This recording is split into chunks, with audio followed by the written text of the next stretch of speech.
warahmatullahi wabarakatuh. Perkenalkan, nama saya Feran Alfiora dari kelas 11-2. Di sini saya akan menjelaskan beberapa materi sejarah untuk memenuhi nilai ulangan harian saya.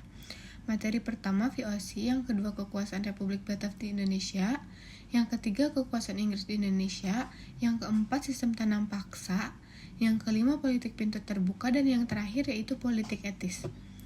Mari kita bahas materi yang pertama, yaitu VOC. VOC adalah kongsi dagang Belanda di Indonesia. VOC resmi didirikan pada 20 Maret 1602. VOC dikelola oleh 17 pengurus pusat yang disebut sebagai Herrenjeventien. Lalu tujuan utamanya didirikan VOC yaitu menghindari persaingan antar pedagang Belanda, mengatasi persaingan dengan pedagang Eropa lainnya, menguasai dan memonopoli perdagangan rempah-rempah. VOC juga mendapatkan hak istimewa yang disebut dengan hak oktroy. Hak oktroy ini berupa hak mencetak uang sendiri, hak memelihara angkatan perang, hak memerintah daerah yang diduduki, hak melakukan perjanjian dengan raja, hak memonopoli perdagangan rempah-rempah. Dengan hak oktroy, VOC tidak hanya berperan pada perusahaan perdagangan, tetapi pada politik dan militer juga. Ada juga kebijakan VOC, yaitu yang pertama adalah Hongi-Toechten atau pelayaran Hongi, yang kedua Kontingenten, yaitu kewajiban rakyat membayar pajak dalam bentuk hasil bumi, yang ketiga ekstirpasi, yaitu menebang tanaman rempah-rempah penduduk agar produksi rempah-rempah tidak berlebihan, dan keberhasilan VOC dalam memperluas wilayah kekuasaan justru membuat Herrenjeventien kewalahan. Lalu ia menunjuk Peter Both sebagai gubernur VOC yang pertama, yang bertugas untuk menata kelembagaan VOC. Selama ia menjadi gubernur, ia telah melakukan beberapa hal seperti mengadakan perjanjian dan mempengaruhi penguasa Maluku memasuki Jayakarta dan membangun hubungan baik, dan membeli tanah di Jayakarta yang menjadi cikal bakal kota Batavia. Dan keruntuhan VOC berawal pada 24 Maret 1749. Belanda mengeluarkan undang-undang yang menetapkan Raja Willem IV sebagai pemimpin tertinggi VOC. Dengan adanya ketentuan tersebut, Herrenjeventien harus mempertanggungjawabkan kinerjanya kepada raja. Dan karena adanya ketentuan tersebut, kepentingan pemegang saham terabaikan. Selain itu, VOC juga terlilit hutang dan mengalami penurunan pendapatan. Selain itu, para pegawai VOC mempunyai gaya hidup yang mewah dan hanya mementingkan kepentingan pribadi untuk memperkaya diri daripada untuk kemajuan VOC. Oleh karena itu, VOC sering disebut dengan sebutan tenggelam karena korupsi. Akhirnya, saham dan daerah kekuasaan VOC diambil alih oleh pemerintah Belanda untuk menutupi uang VOC. Dan pada tanggal 31 Desember 1799, VOC resmi dibubarkan. Cukup sekian untuk materi VOC. Kita lanjut ke materi yang kedua, yaitu kekuasaan Republik Batak di Indonesia. Pada awal tahun 1795, pasukan Prancis menyerbu Belanda. Lalu muncullah kaum patriot yang ingin Belanda menjadi negara kesatuan. Hal ini membuat Raja Willem V melarikan diri ke Inggris dan Belanda berhasil dikuasai Prancis. Dan Prancis membentuk pemerintahan baru yang bernama Republik Batak. Republik Batak ini dipimpin oleh Louis Napoleon. Lalu Raja Willem V yang kabur ke Inggris, tepatnya di kota Kew, mengeluarkan perintah melalui surat yang dikenal dengan Surat-Surat Kew, yang berisi perintah kepada Belanda agar menyerahkan wilayahnya ke Inggris. Pihak Inggris pun bertindak cepat dengan mengambil alih wilayah di Indonesia seperti Ambon, Aceh, dan mulai memperkuat armadanya untuk memblokade wilayah Batavia.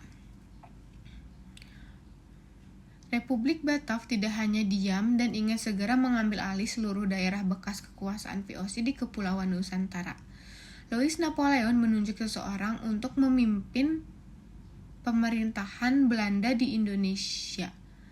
Pemimpin tersebut bernama Daendels. Pemerintahan Daendels sebagai gubernur jenderal berlangsung pada tahun 1808 sampai 1811. Tugas utamanya mempertahankan Pulau Jawa agar tidak dikuasai oleh Inggris, menghapus feodalisme, menjadikan masyarakat Indonesia lebih dinamis dan produktif, mengeluarkan kebijakan dalam bidang pertahanan, keamanan, politik dan pemerintah, peradilan, serta sosial ekonomi. Masa pemerintahan Daendels hanya berlangsung 3 tahun. Dalam menjalankan pemerintahannya, Daendels sering memaksa kehendak dan ia juga tidak segan memberi hukuman berat. Ia juga mempunyai kesalahan besar, yaitu menjual tanah kepada pihak swasta dan hasilnya ia gunakan untuk memperkaya diri sendiri yang akhirnya membuat ia dipecat dari jabatannya sebagai gubernur jenderal. Daendels turun dari jabatannya, lalu Louis pun menunjuk seseorang yaitu Jensen untuk menggantikan posisi Daendels.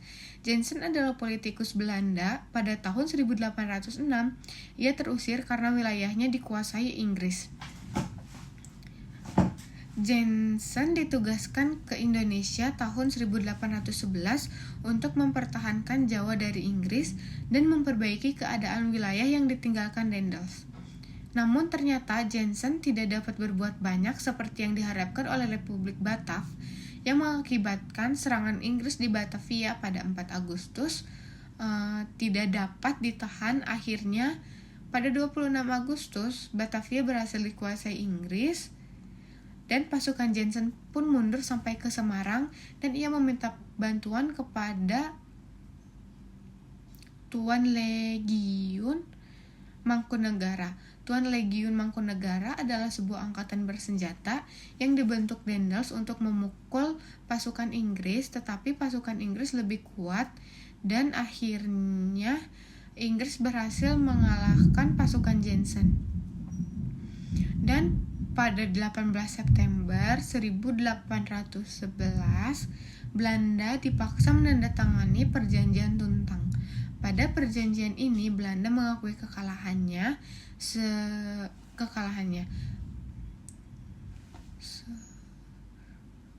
Cukup sekian untuk materi yang kedua. Kita lanjut materi yang ketiga, yaitu kekuasaan Inggris di Indonesia yang berlangsung pada 1811 sampai 1816. Pada 18 September, Raffles diangkat sebagai penguasa Inggris di Indonesia dengan pusat kekuasaan di Batavia. Raffles memiliki 3 prinsip, yaitu yang ke-1, segala bentuk kerja rodi dan penyerahan wajib dihapuskan. Yang kedua, peranan bupati sebagai pemungut pajak dihapus. Yang ketiga, tanah adalah milik pemerintah. Raffles juga membuat beberapa kebijakan dalam politik dan pemerintah serta sosial dan ekonomi. Mari kita bahas untuk politik dan pemerintah, yaitu menjalani hubungan baik dengan penguasa lokal, membagi Pulau Jawa menjadi 18 keresidenan, mengangkat para bupati sebagai pegawai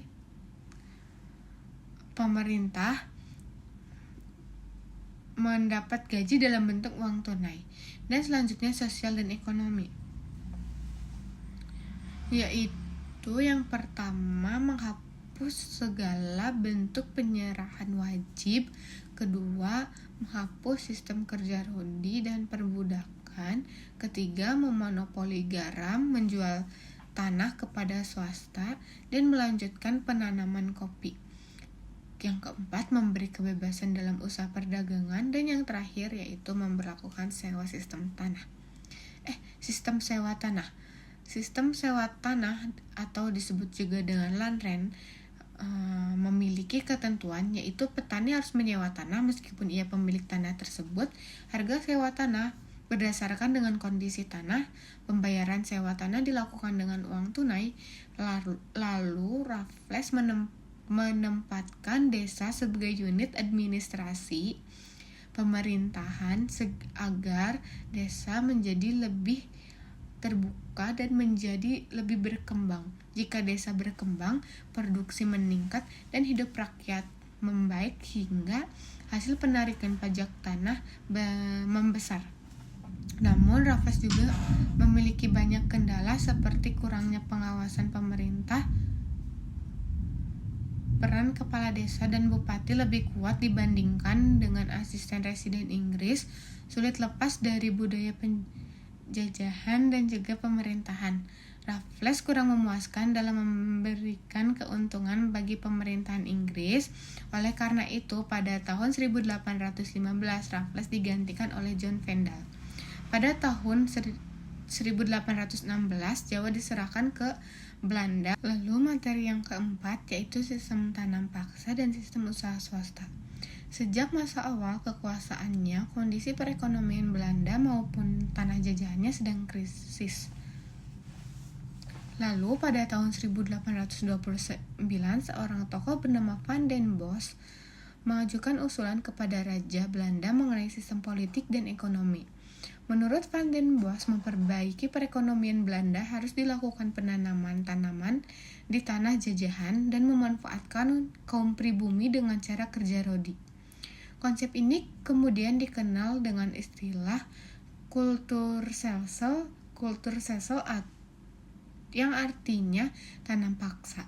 Tanam paksa adalah sistem yang mewajibkan para petani pribumi untuk menanam tanaman yang dapat diekspor di pasaran dunia.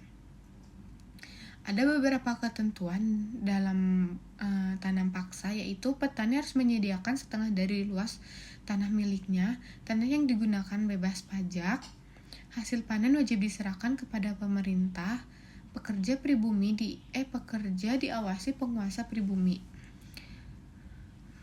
Dalam pelaksanaan sistem tanam paksa, peran pribumi sangat penting, yaitu sebagai penggerak petani dan menghubungkan dengan pemerintah Belanda.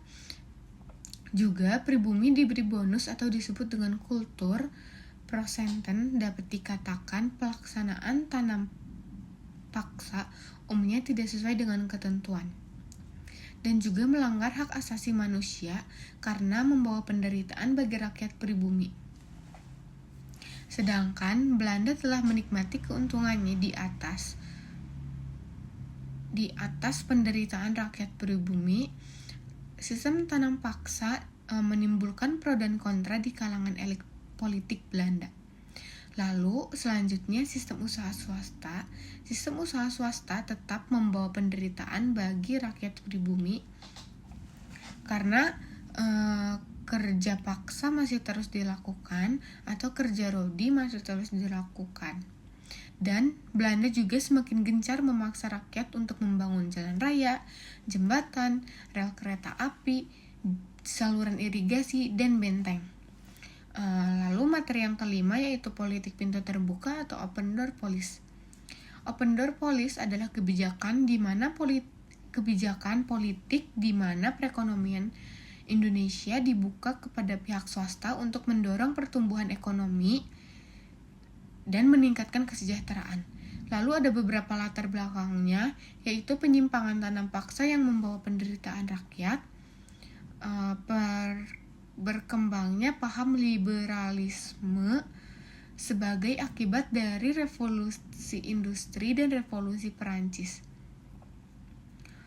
Kemenangan kaum liberal dalam parlemen Belanda, pengusaha-pengusaha Belanda ingin menanamkan modalnya di Indonesia, dan juga kebijakannya yaitu 1870 sistem tanam paksa dihapuskan, ekonomi diserahkan kepada pihak swasta, masuk investor asing dari Belanda, Eropa, Cina, dan lain sebagainya. Pemerintah kolonial Hindia Belanda hanya sebagai pengawas dan penyedia fasilitas yang menunjang perekonomian, dan ditandai dengan keluarnya Undang-Undang Agraria 1870 dan Undang-Undang Gula 1870. Undang-Undang Agraria salah satunya, pengusaha bisa menyewa tanah dari gubernur dalam waktu 75 tahun, dan salah satu Undang-Undang Gula yaitu perusahaan-perusahaan gula milik pemerintah akan dihapus secara bertahap. Ada juga beberapa pelaksanaan politik pintu terbuka, yaitu perkebunan karet di Palembang dan Sumatera Timur, perkebunan kelapa sawit di Sumatera Utara, perkebunan teh di Jawa Barat dan Sumatera. Terdapat koli ordananti yang mengatur hubungan majikan dengan kuli kontrak. Para pekerja yang melanggar ketentuan kontrak kerja lebih dikenal dengan istilah poenalisansi. Dampak politik terbuka bagi Belanda memberikan keuntungan sangat besar kepada kaum swasta Belanda dan pemerintahan kolonial Belanda. Hasil-hasil produksinya juga, hasil-hasil produksi perkebunan dan pertambangannya mengalir ke negeri Belanda. Negeri Belanda menjadi pusat perdagangan hasil dari tanah jajahannya. Selanjutnya yaitu materi terakhir, yaitu politik etis. Politik etis disebut juga dengan politik balas budi, memiliki latar belakang yaitu kemakmuran yang dialami Belanda dan kemiskinan menimpa bangsa Indonesia. Dicetuskan oleh Theodore van Deventer dan Peter Brossoff. Dan program politik etis yang pertama adalah edukasi. Edukasi yaitu pendidikan dengan membuka sekolah-sekolah model barat. Diharapkan lahir kesetaraan dan emansipasi. Dan selanjutnya irigasi, yaitu membangun saluran irigasi, pembangunan sarana dan prasarana pertanian. Dan yang terakhir yaitu emigrasi, yaitu melakukan program perpindahan keluar Jawa. Tujuannya untuk memeratakan jumlah penduduk. Penyimpangan politik etis yang pertama dalam bidang edukasi yaitu hanya untuk mendapatkan tenaga kerja terdidik yang upahnya rendah, dan dalam bidang irigasi yaitu hanya untuk mengairi perkebunan Belanda, dan yang terakhir yaitu emigrasi bukan untuk memeratakan penduduk, akan tetapi untuk memenuhi tenaga kerja di perkebunan luar Jawa. Kemudian berdirinya sekolah-sekolah. Yang pertama, pembangunan sekolah yang memunculkan kaum terpelajar. Sekolah angka 1 dengan pelajaran membaca, menulis, dan berhitung. Diperuntukkan bagi anak pegawai negeri dan orang kaya. Sekolah angka 2 atau sekolah rakyat yang diperuntukkan bagi anak pribumi pada umumnya dengan pelajaran membaca, menulis, dan berhitung. Sekian dari saya, mohon maaf bila ada kesalahan dan kekurangan. Wabillahi taufiq walhidayah. Wassalamualaikum warahmatullahi wabarakatuh.